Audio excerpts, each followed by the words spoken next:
Welcome to Knife Thoughts. This video is going to be on this knife, and as you can see, this is the Latier by Coursolle.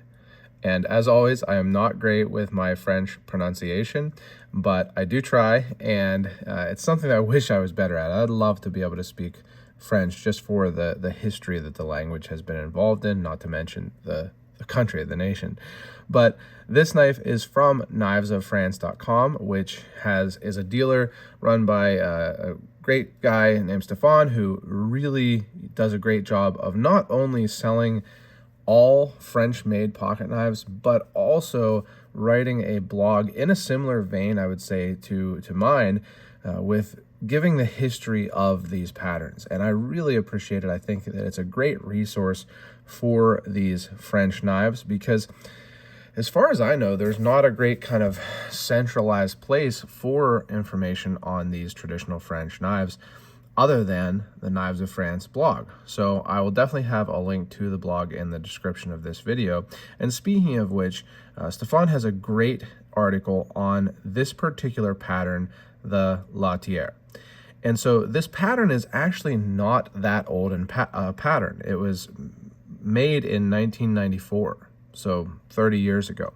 And it was actually intentionally made when several of the manufacturers in this town of Thiers, which is the traditional hub of knife manufacturing in France, came together intentionally to make a pattern for that region, for the city of Thiers. And the reason for that is because there's a lot of regional knives from France. I'm going to pronounce probably all of these wrong, but people are familiar with the Laguli, and then there are others also, but there wasn't one for Thiers. So they came together, made a guild, and basically designed this knife from scratch. So it has particular characteristics that have to be followed for the knife to get the designation of a Latier. And some of those are the shape, so this double curve to the shape.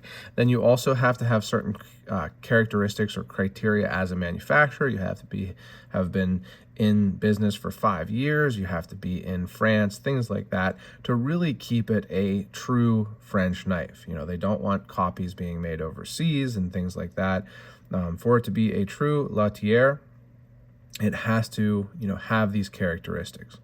And then it also is always going to say, basically by who made this knife. And so, for example, I have another Latier by La Sabot versus this one by Coursolle.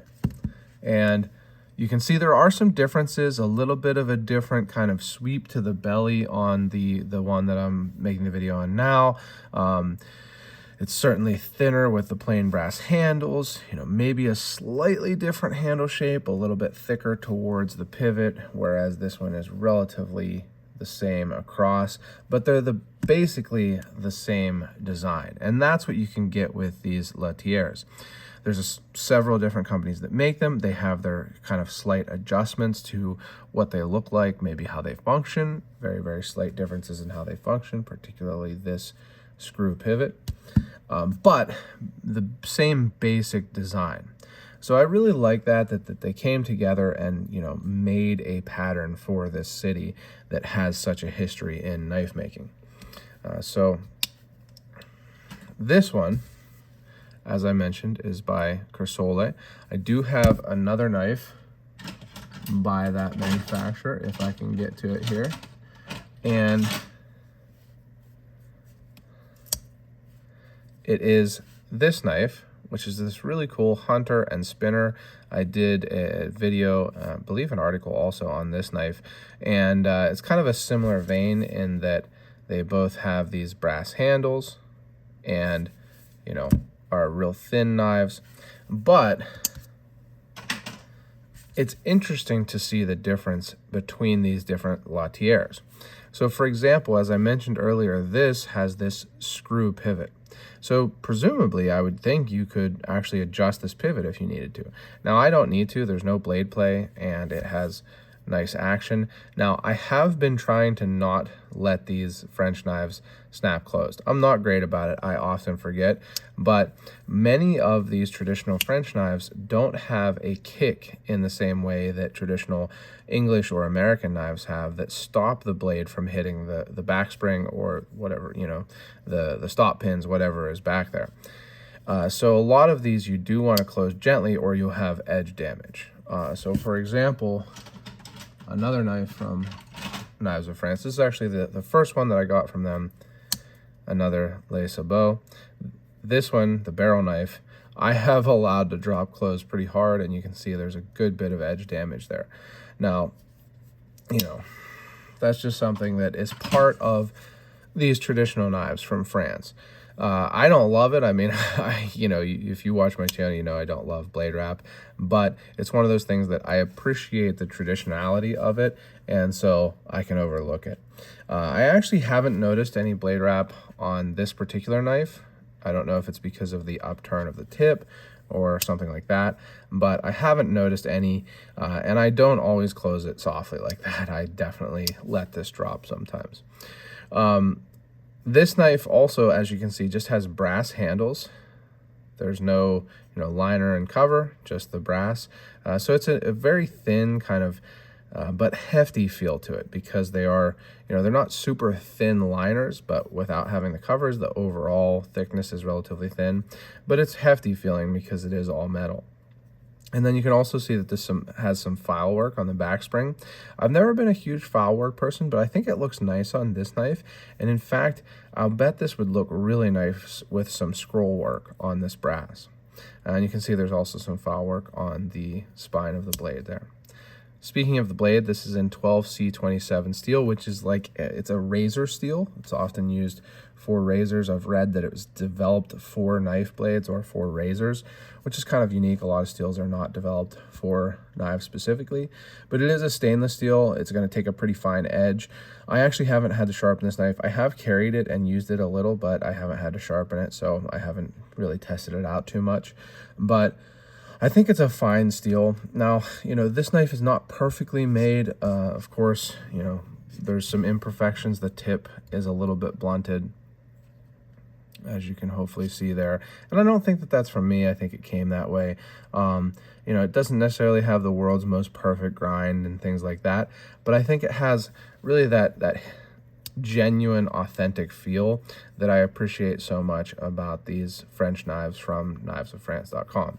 So I do really appreciate that. It feels very authentic to me. You could use this knife. It would be a great picnic knife. You could definitely cut your lunch up with this, and it's going to look good, look very classic while doing it.